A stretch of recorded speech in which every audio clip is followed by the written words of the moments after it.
Samantha didn't believe in monogamy, especially when it came to real estate agents. Look, I'm not sure you understand, but I'm kind of somebody. Don't worry. They have a very lovely life. Sex and the City was revolutionary for its time, tackling taboo topics and pushing cultural boundaries with its unfiltered look at relationships, sex, and urban life. But even a series celebrated for its boldness wasn't immune to controversy. While the show often broke barriers, one episode in particular crossed a line that left both fans and critics divided. It addressed a sensitive topic, and its portrayal sparked a backlash that still lingers today. What was it about this episode that was considered so problematic, and how does it hold up in today's more conscious world? The episode at the center of the controversy is in Season 3, Episode 18. In this installment, Samantha finds herself increasingly frustrated with her transgender neighbors, a group of sex workers who gather outside her luxurious apartment at night, loudly socializing and disturbing her sleep. Samantha, known for her unapologetic boldness, eventually confronts the group, leading to a tense, exaggerate exchange. The scenes are presented through a comedic lens, with the show aiming to mine humor from Samantha's irritation and the flamboyant behavior of her neighbors.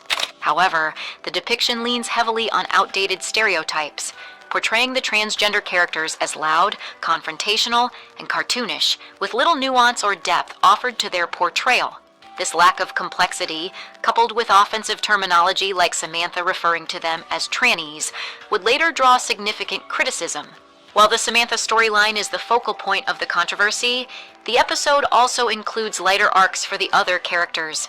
Carrie reconnects with Big and contemplates their evolving friendship, while Charlotte grapples with balancing her marital expectations with Trey.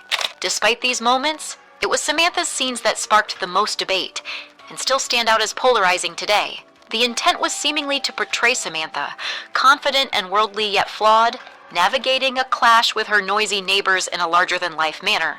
But the reliance on exaggerated depictions over meaningful representation led to backlash, as viewers and critics alike questioned the portrayal of transgender individuals as a punchline rather than as fully realized characters.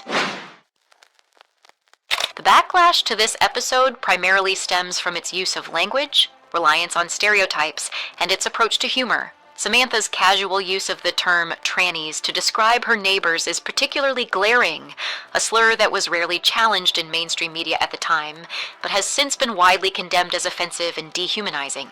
Her choice of words reflects a larger issue within the portrayal. It positions transgender women not as individuals with depth, but as the punchline of a joke. The characters themselves are depicted in a caricatured and reductive manner, emphasizing stereotypes typically associated with transgender sex workers. Their loud, confrontational personalities and exaggerated mannerisms were seemingly designed for comedic effect. But critics have argued these portrayals only perpetuated harmful perceptions of transgender individuals. While Sex and the City was often praised for its bold humor, here the jokes came at the expense of a marginalized group, rather than fostering any meaningful understanding or empathy. At the time of the episode's release in 2000, mainstream discussions around transgender representation were significantly less evolved than they are today. Media portrayals often relied on outdated stereotypes and lacked nuance, which allowed depictions like this to pass largely unchallenged. However, as advocacy for LGBT+ rights progressed and awareness of transgender issues increased, the episode began to attract retrospective criticism. In a discussion with The Hollywood Reporter years later, activists and fans pointed out how the series, as progressive as it may have seemed in its approach to other topics, often failed to handle representation for marginalized groups with care. Writing for The Guardian, one critic noted that this episode emphasized humor over humanity, encapsulating why it continues to be a polarizing part of the show's legacy. For many fans, this storyline represents a missed opportunity. Rather than using the platform to showcase a more authentic and inclusive depiction of transgender individuals as part of the fabric of New York life, the episode leaned on humor that now feels outdated and insensitive. It's a reminder of how far media representation has come and how far it still has to go.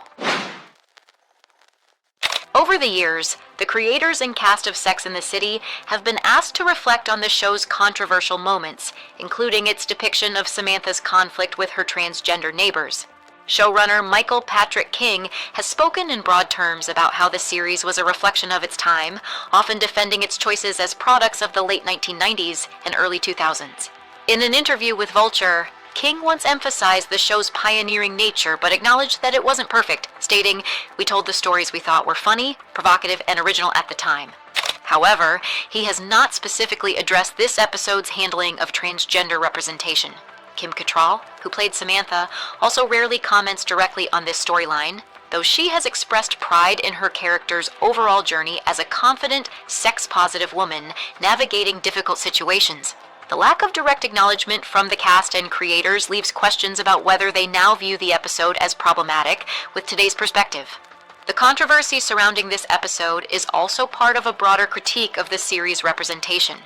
While Sex and the City was groundbreaking in its honest exploration of female friendships and sexuality, it has faced backlash for its lack of racial diversity, reductive portrayals of LGBTQ+ characters, and reliance on stereotypes.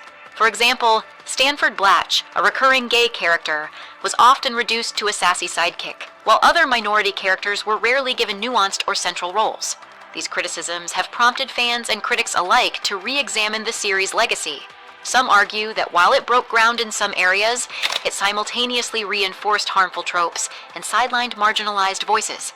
This specific storyline, featuring Samantha and her transgender neighbors, serves as a prime example of the show's blind spots regarding representation and inclusivity. Looking back, the lack of accountability or reflection from the show's creators on this particular episode feels like a missed opportunity. It could have opened up a larger conversation about the importance of nuanced representation and how even progressive media can unintentionally uphold problematic narratives. But instead, the controversy remains unresolved, a blemish on the show's otherwise groundbreaking legacy. Viewed through a modern lens, Samantha's storyline with her transgender neighbors in the episode is widely seen as offensive and outdated. What may have been intended as edgy humor or exaggerated comedy in 2000 is now criticized for perpetuating harmful stereotypes and using marginalized identities as a punchline. Today, such a portrayal would likely spark far greater outcry, as audiences and creators alike are more attuned to the importance of authentic and respectful representation.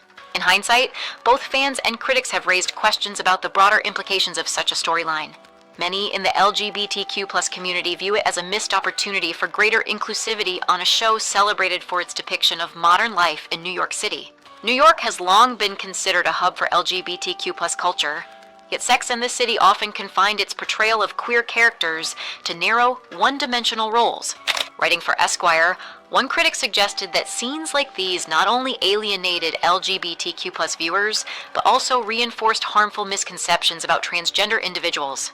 The evolution of comedy has also shifted perspectives on episodes like this. What passed as acceptable humor in the early 2000s often relied on punching down, making jokes at the expense of those with less social or cultural power. Today, comedy is frequently scrutinized for reinforcing existing inequalities, and there is greater demand for humor that uplifts marginalized voices rather than reducing them to stereotypes. Ultimately, this episode reflects a wider conversation about the role of media in shaping societal attitudes. While Sex and the City was groundbreaking in some respects, this storyline is now a reminder of its blind spots. The show's failure to offer depth or humanity to the transgender characters in this episode underscores how even progressive series of the time missed opportunities to challenge prejudice. As uncomfortable as it may be, this controversy has sparked meaningful discussions about what representation should look like, both then and now. It's a reminder of the responsibility creators have to tell diverse stories thoughtfully and respectfully. Though this episode stands as a misstep in the show's legacy, societal progress since its release highlights just how far the conversation around inclusivity and representation has come, and, more importantly, how much further it still has to go.